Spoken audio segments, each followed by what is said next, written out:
Hi friends, welcome back to my YouTube channel. ಇವತ್ತು ಮಸೂರ್ ದಾಲಿಂದ instant dosa ಮಾಡ್ತಾಯಿದ್ದೀನಿ. ಅದಕ್ಕೆ ಏನು ಇಂಗ್ರೀಡಿಯೆಂಟ್ಸ್ ಬೇಕು ಅಂತ ನೋಡೋಣ ಬನ್ನಿ.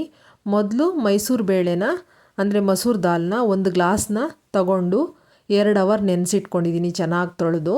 ಮತ್ತು ಬ್ಯಾಡಗಿ ಮೆಣಸಿನ್ಕಾಯಿನ 6 ತೊಗೊಂಡಿದ್ದೀನಿ, ಅದನ್ನು ಕೂಡ 1/4 ಗಂಟೆ ನೆನೆಸಿಟ್ಕೊಂಡಿದ್ದೀನಿ ನೀರಲ್ಲಿ. 1 ಟೀ ಸ್ಪೂನ್ ಜೀರಿಗೆ, 2 ಟೊಮೊಟೊ, ಸೀಡ್ಸ್ ಟೊಮೊಟೊ ತೊಗೊಂಡಿದ್ದೀನಿ ನಾನು, ಇಲ್ಲಿ ಹುಳಿ ಟೊಮೊಟೊ ತೊಗೊಂಡಿಲ್ಲ. ಈಗ ಹೇಗೆ ಮಾಡೋದು ಅಂತ ನೋಡೋಣ ಬನ್ನಿ.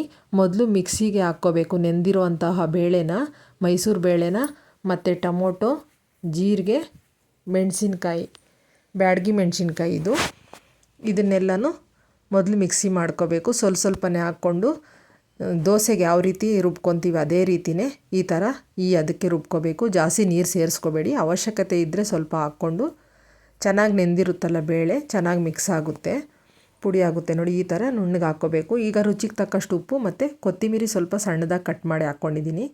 ಈಗ ದೋಸೆ ಹಾಕೋದು ತೋರಿಸ್ತೀನಿ ಬನ್ನಿ.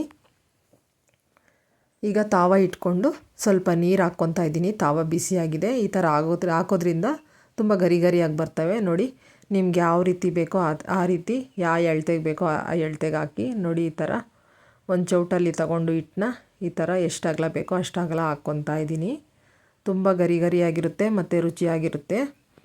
ಯಾವಾಗಲೂ ಅಕ್ಕಿ ದೋಸೆನೇ ತಿಂದು ಬೇಜಾರಾಗಿದ್ದರೆ ಈ ಥರ ಬೇಳೆ ದೋಸೆ ಒಂದು ಸಲ ಮಾಡಿ ನೋಡಿ, ತುಂಬ ಟೇಸ್ಟಿಯಾಗಿತ್ತು. ನಾನಿಲ್ಲಿ ಇಸ್ಕಿನ ಬೇಳೆ ಸಾಂಬಾರು ಜೊತೆಗೆ ಮಾಡಿದ್ದೆ ಈ ದೋಸೆನ ನೋಡಿ. ಈಗ ನೋಡ್ತಾ ಇರ್ಬೋದು ಎಷ್ಟು ಗರಿ ಗರಿಯಾಗಿ ಬಂದಿದೆ ಅಂತೇಳ್ಬಿಟ್ಟು. ಈಗ ಇನ್ನೊಂದು ಹಾಕಿ ತೋರಿಸ್ತೀನಿ ನೋಡಿ.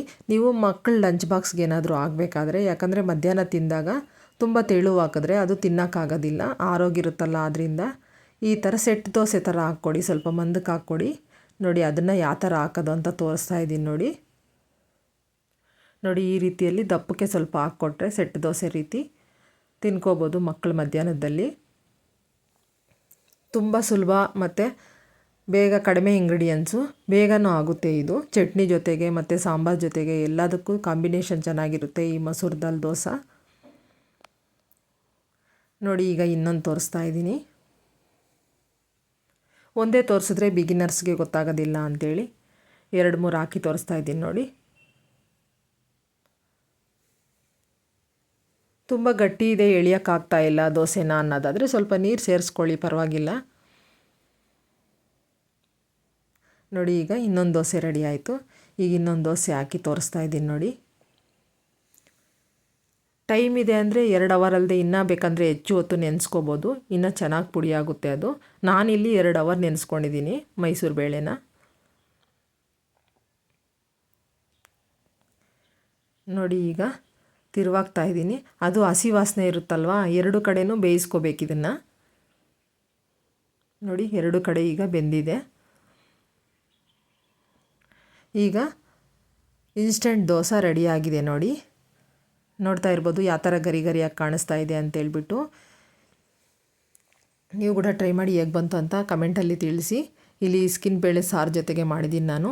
ನಮ್ಮ ರೆಸಿಪಿಗಳು ಇಷ್ಟ ಆದರೆ ಲೈಕ್ ಮಾಡಿ, ಶೇರ್ ಮಾಡಿ, ಸಬ್ಸ್ಕ್ರೈಬ್ ಮಾಡ್ಕೊಂಡು ನೋಡಿ. Thank you.